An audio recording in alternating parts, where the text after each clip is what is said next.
All right, let's talk spelling. Today we are going to crack the code on one of the most common and, yeah, sometimes one of the most confusing parts of English, adding ing to the end of words. It seems so simple, right? But there are a few little rules that can trip you up. Stick with me, and by the end of this, you're going to be a pro. Okay, let's just jump right in with a classic. Have you ever been writing and just stopped? You look at the word running and think, why does that have two N's? But raining only has one. What is the deal with that extra N? Well, that is the exact puzzle we are going to solve together today. So before we get into all the rules, let's start with the basics. What is ing even doing there? What's its job? Because, understanding why we use it is really the first step to getting it right every time. And first things first, we gotta talk about verbs. Super simple, right? A verb is just an action word. Think about it. Pick, jump, fly, mix. These are all words for doing something. And these are the words we're gonna be adding ing to. So here's the most important thing to remember. When you add ing to a verb, you're basically saying that the action is happening right now, in this very moment. It flips the switch and makes the action current. And check out this great example. Our little bird friend here isn't going to pick up apples, and he didn't do it yesterday. He says, I am picking up my apples. That ing is our clue that it's all happening as we speak. Okay, now that we know why we're using ing, let's get into the how. And we're going to start with the most common, the most straightforward, the easiest rule of them all.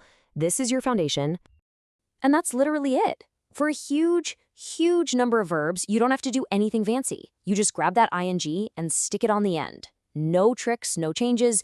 It's the default setting, you could say. And look at how simple this is.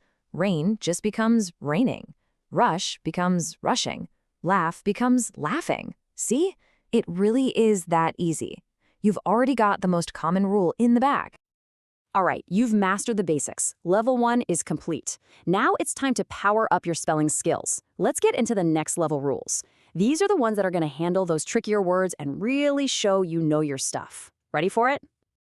Here's our first power up. This one is all about verbs that end with that silent E at the end. Like in race or smile. And the rule is super consistent. You just drop that E before you add the ing. Let's break it down into 3 little steps. First, you spot a word ending in a silent E. Second, you just get rid of it. Poof, it's gone. And third, you add ing to what's left. So race becomes racing. It's a clean swap. And here are a few more examples for you. Look at shine. The E vanishes to make shining. With juggle, same thing. The E's gone and we get juggling. It's a pattern you can count on. That final E just steps aside to make room for ing. Okay, now for the one you've been waiting for. This rule solves our original puzzle. It's the doubling rule. Now, this one's very specific. You only use it when a verb ends with one short vowel right before one consonant. That pattern is the key. So let's see how it works. Look at the word trip. You've got that short iv vowel sound, followed by one p consonant. So boom, we double that p to get tripping. Same thing with shop. It becomes shopping. And that right there is why run becomes running. It's got that short oo vowel and one n consonant. Puzzle solved. Okay, you've learned the main rules. You are doing great. Now it's time for the final challenge, the tricky word endings. I like to think of these as the final bosses in our spelling game. Once you know these, you are pretty much unstoppable. But hold on, there is a little twist to that doubling rule. It has 2 really important exceptions, words that end in W or X. Even though a word like mix looks like it fits the pattern, we never, ever double the X. Or the W, like in sew. So it's just mixing and sewing. That is a crucial detail to lock in. Let's look at another one of these tricky endings, words that end in Y. Now, sometimes the letter Y can be a real pain when it comes to spelling, but not here. This rule is actually a huge relief because it's so simple. If a verb ends in Y, you just add ing, period. And you can see just how beautifully simple this is. Whether it's cry, fly, copy, or stay, that Y just stays right where it is. You just add ing right onto the end. No fuss. Crying, flying, copying. Easy. Okay, here it is, our last and maybe our most dramatic rule. This one is a total transformation, and it's for verbs that end with the letters IE, like in the words tie or lie.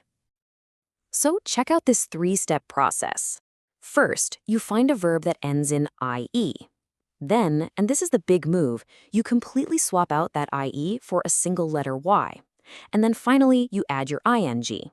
So tie becomes tying, and lie becomes lying. It's a complete makeover for the word.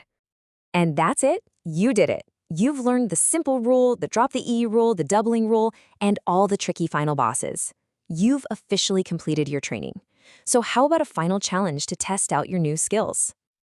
Here are your 4 challenge words. Take a good look at each one. We've got plan, hope, lie, and carry. Think back through all the rules we just covered. Which rule do you need for each one? Go ahead and pause for a second if you need to and try to spell them out. Okay, let's check the answers. Plan becomes planning. That's our doubling rule in action. Hope becomes hoping. You had to drop that final E. Lie becomes lying. That's our big IE to Y transformation. And carry becomes carrying, our nice and easy Y rule. So, how'd you do?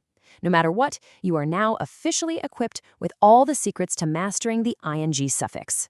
Great job!